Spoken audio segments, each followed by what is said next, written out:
నమస్కారం. ఈటీవీ 360కి స్వాగతం. ముందుగా ప్రధానాంశాలు. బెజవాడలో వైభవంగా సర్కారు ఉగాది వేడుకలు, ప్రముఖులకు పురస్కారాలు ప్రదానం.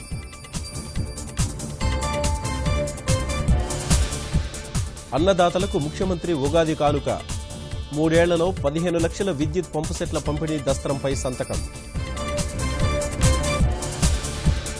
రాష్ట్ర వ్యాప్తంగా వేడుకగా ఉగాది, ఆలయాలకు పోటెత్తిన భక్తులు.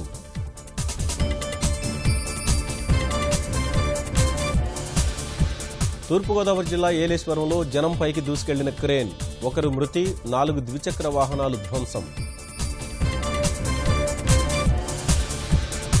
గౌతమిపుత్ర శాతకర్ణి